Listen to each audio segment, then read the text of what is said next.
그 다음은 이제 7호인데요. 7호는 굉장히 많이 문제가 됩니다. 여기서는 6호가 수익계약이었고 7호는 경쟁 입찰에 관한 것인데요. 7호에서 경쟁 입찰에 의해서 하도급 계약을 체결할 때 정당한 사유 없이 최저가로 입찰한 금액보다 낮게 하도급 대금을 결정하는 행위를 금지하고 있습니다. 7호에 대해서는 이제 판례도 많이 축적이 되어 있고요.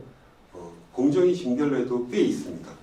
그 이유는 현장 조사에서 또는 이제 신고 사건을 처리하는 과정에서 자료 제출을 요청을 해서 자료를 받았을 때 법 위반 여부를 판단하기가 쉽기 때문이에요.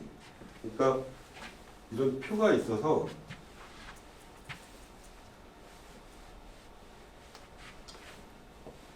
(1차) 입찰, (2차) 입찰, (3차) 입찰 최종 1차 입찰에서 최저가로 들어온 금액이 얼마인지 2차 입찰에서 최저가 금액은 얼마인지 등등을 이제 표로 정의한 다음에 최종적으로 어느 업체와 어느 금액으로 하도급 계약을 체결했는지 그 금액을 비교해서 최저 입찰 금액보다 낮으면 원사업자가 정당한 사유를 주장 입증해야 하는 구조예요. 그래서 예를 들어서 아까처럼 합의 없이 일방적으로, 지금은 이제 일방적으로라고 되어 있지만 일방적으로 낮은 단가에 의해서 하도급 대금을 결정했는지 여부는 여러 가지 주변 정황을 살펴봐서 합의가 진정하게 이루어진 것인지를 살펴봐야 하는 것인 반면에 제7호 같은 경우는 종이 한 장만 받아도 법 위반으로 인정이 되고 법 위반이 아니라고 주장하는 원사업자가 정당한 사유를 입증을 해야 되는 그런 구조가 됩니다. 그래서 여러 가지 판례들이 있는데 그 내용을 종합해서 말씀드리면 예전 가격은 미리 결정을 해야 되지만 공개할 필요는 없습니다. 그러니까 국가나 지방단체가 사경제 주체로서 계약을 체결할 때는 예전 가격을 공개하게 되어 있는데요. 민간에서는 그럴 필요는 없습니다. 예전 가격을 미리 내부적으로 결정은 해놓고 있어야 하지만 그걸 공개할 필요는 없고 정당한 사유를 원사업자가 입증해야 한다고 말씀드렸는데 대표적인 정당한 사유가 예전 가격 초과하는 경우입니다.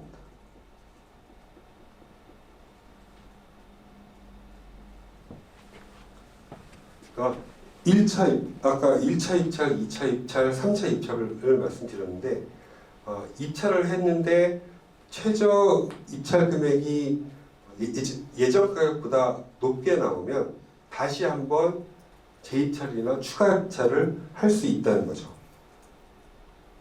다만 공정위 심사 지침에 의하면 이 예전 가격은 외주비를 절감한 목적에서 낮게 결정하는 것이 아니라 합리적이고 객관적인 수준으로 결정된 금액이어야 한다라고 하고 있어서 그 금액 자체를 문제 삼기도 하지만 대부분의 경우에는 예전 가격을 내부적으로 갖고 있다면 그 금액을 초과하는 최저 입찰 금액이 나왔을 때 그 입찰을 유찰시키거나 추가 입찰을 해도 상관이 없습니다.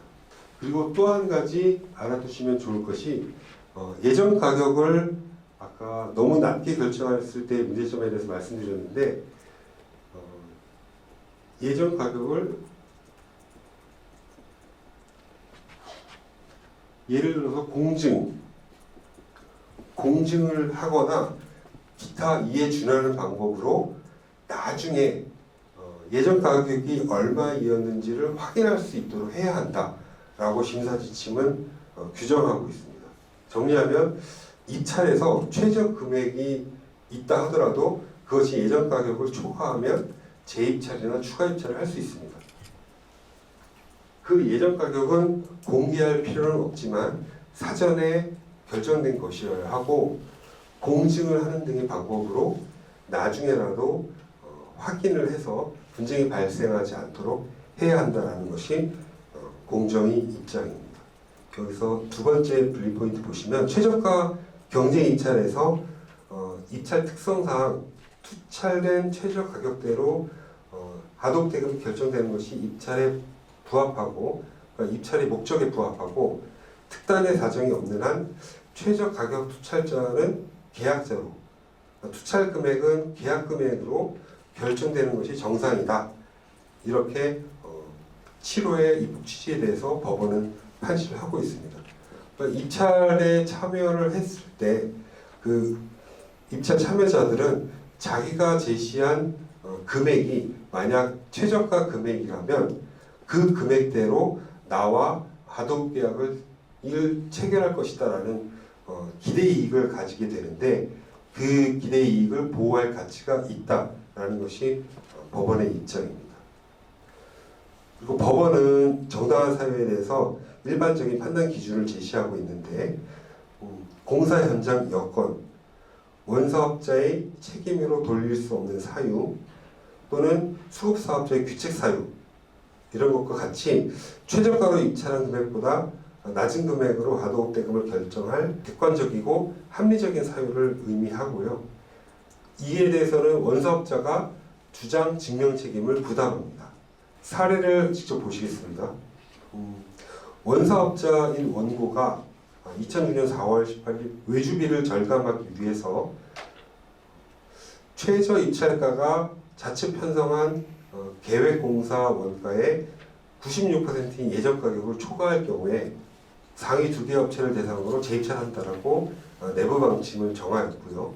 사실관계이고 원고가 2009년 5월 20일부터 6월 10일까지 지명 경쟁 입찰 방식에 의하여 이 사건 5건의 하도급 공사에 관한 하도급 계약을 체결하면서 원고의 예정 가격을 최저 입찰가가 초과했다라고 하면서 최저 입찰가를 제시한 업체를 낙찰자로 선정하지 않고 그 업체를 포함하여 상위 2개 또는 3개 업체를 대상으로 재입찰을 한 다음에 그중 가장 낮은 가격을 제시한 업체를 낙찰자로 선정한 다음 그 업체와 하도급 계약을 체결하면서 최초 입찰의 최저 입찰가보다 낮게 하도급 대금을 결정했다.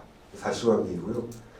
다음에 다시 정리해서 말씀드리겠습니다. 원고가 최초 입찰에 앞서 입찰 공고문이나 현장 설명회 등을 통해서 최저가로 입찰한 금액이 원고의 예정 가격을 초과할 경우 재입찰할 수 있다는 점을 입찰 참여 업체에 알리지 않았고 입찰 참여 업체가 이를 역시 알지 못했다. 이런 사실관계를 인정했는데요. 정리하면 최초의 입찰에서 최저가 입찰가가 제시가 됐을 텐데 그것이 예정 가격을 초과한다는 이유로 재입찰을 실시를 합니다. 그래서 그 중에서 가장 낮은 가격을 제시한 업체를 낙찰자로 한 다음에 계약을 체결하는 것인데 이 금액이 하도급 대금이 최초 입찰의 최저가보다 낮은 거죠. 그런데 여기서 만약에 아까 말씀드린 것처럼 미리 공지를 했다면 정당한 사유가 인정이 돼서 원고는 하도급법을 위반한 것이 아닌데 여기서 이 사안에서는 입찰 참여업체에 알리지 않았고 입찰 참여업체가 이를 알지 못했다라고 했으니까 이 사실을 알리지 않은 거죠.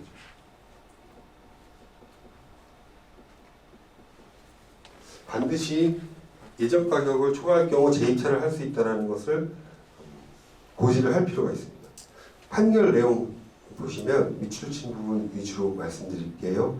최저가로 입찰한 금액이 예정 가격을 초과한다는 이유로 입찰 참여업체에 사전에 알리지 않고 재입찰한 것, 이것은 원고의 내부적인 사정이다. 적어도 예정 가격을 밀봉하여 미리 개찰 장소에 두어 사후에라도 낙찰자 선정에 대한 이의나 분쟁이 발생할 경우 원고의 예정 가격을 확인할 수 있어야 한다. 아까 말씀드린 대로 공정위 심사 지침과 동일한 내용입니다. 그럴 경우에 1항의 규정에 따라서 일반적으로 지급되는 대가보다 낮은 수준인지를 별도로 따질 필요가 없이 부당한 하도급 대금의 결정으로 보아야 한다라고 판시를 했습니다.